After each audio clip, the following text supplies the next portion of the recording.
Bismillahirrahmanirrahim. Assalamualaikum warahmatullahi wabarakatuh. Perkenalkan, nama saya Fajriani. Saya akan mempresentasikan hasil refleksi mata kuliah Filosofi Pendidikan Indonesia. Yang pertama, review pengalaman belajar. Pertanyaan pertama, pengalaman belajar apa yang berguna dan menarik?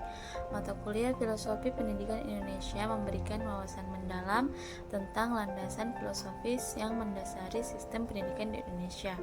Mempelajari dasar-dasar pendidikan Ki Hajar Dewantara sangat berguna dan menarik, mulai dari pendidikan yang membelenggu hingga pendidikan yang memerdekakan dan berpihak pada peserta didik sesuai dengan kodrat alam dan kodrat zamannya.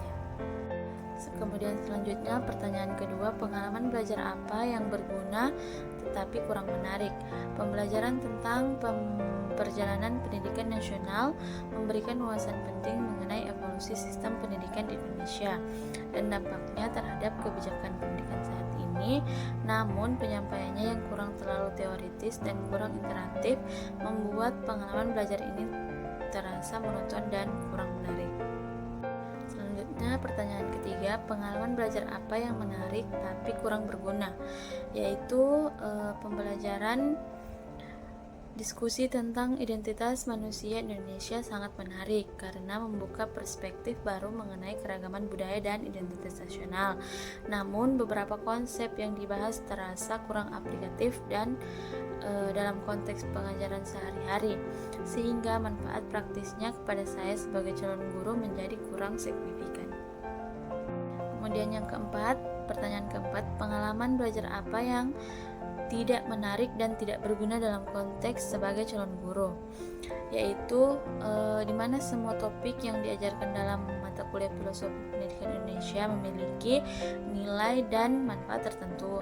Namun jika harus memilih satu topik yang mungkin dianggap kurang berguna secara langsung untuk aplikasi praktis dalam pengajaran sehari-hari, yaitu topik perjalanan pendidikan nasional yang kurang langsung aplikatif dibandingkan topik-topik lainnya.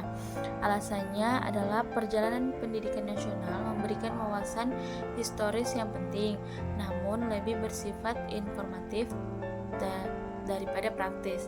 Memahami sejarah pendidikan memang penting untuk konteks dan apresiasi terhadap perkembangan pendidikan, tetapi dampaknya terhadap praktik mengajar sehari-hari tidak sekuat topik lain yang lebih fokus pada filosofi dan menerapkan langsung dalam kelas. Kemudian selanjutnya yaitu refleksi pengalaman belajar. Pertanyaan pertama, apa yang telah terjadi? Saat mengikuti Filosofi Pendidikan Indonesia, sebagai mahasiswa kami mendalami konsep, prinsip, dan nilai-nilai dasar yang menjadi landasan sistem pendidikan di Indonesia. Mempelajari sejarah dan perkembangan pendidikan, memahami peran Pancasila sebagai landasan ideologis, dan mengeksplorasi bagaimana nilai luhur budaya Indonesia diintegrasikan dalam kurikulum. Selain itu, kami mengkaji pentingnya konteks sosial dan budaya dalam pendidikan, serta berupaya menerapkan prinsip-prinsip pendidikan humanis yang memandang peserta didik sebagai individu unik dengan potensi yang harus dikembangkan secara optimal. Melalui diskusi, refleksi, dan observasi, kami berusaha mengaitkan teori dengan praktik nyata untuk menciptakan pendidikan yang relevan dan bermakna bagi peserta didik dan masyarakat. Kemudian pertanyaan kedua, mengapa hal tersebut dapat terjadi? Mengikuti mata kuliah Filosofi Pendidikan Nasional bukan hanya sebuah kewajiban akademis, tetapi juga langkah penting dalam membentuk guru yang berwawasan luas, berkarakter, dan siap menghadapi tantangan pendidikan di Indonesia. Sebagai mahasiswa PPG Prajabatan, mempersiapkan diri untuk menjadi guru yang profesional. Sebagai mahasiswa PPG Prajabatan, kami dituntut untuk memahami belajar bagaimana menjadi guru profesional. Hal ini menjadi alasan kenapa kami mengikuti mata kuliah Filosofi Pendidikan, yaitu mendalami konsep, prinsip, dan nilai-nilai dasar yang menjadi landasan pendidikan di Indonesia. Kemudian yang selanjutnya, analisis artefak pembelajaran. Pertanyaan pertama, Artefak-artefak pembelajaran mana yang dapat saya jadikan bukti dukung hasil refleksi pengalaman belajar? Artefak yang saya jadikan bukti untuk mendukung hasil refleksi pengalaman belajar saya yaitu ada pada topik 2, alur merdeka. Pada bagian demonstrasi kontekstual. Pada alur ini diminta untuk membuat karya seperti karikatur, infografis, video pendek, komik, lagu, puisi, dan lain-lain. Karya itu merupakan sebuah perumpamaan yang saya gunakan sebagai wujud kontekstual pemahaman terhadap pemikiran Ki Hajar Dewantara. Sebagai mahasiswa program profesi guru, kami dituntut untuk memahami dan belajar bagaimana menjadi guru profesional. Hal ini menjadi alasan kenapa kami mengikuti mata kuliah filosofi pendidikan, yaitu mendalami konsep, prinsip, dan nilai-nilai dasar yang menjadi landasan pendidikan di Indonesia. Selanjutnya pertanyaan kedua, mengapa artefak ini yang saya pilih?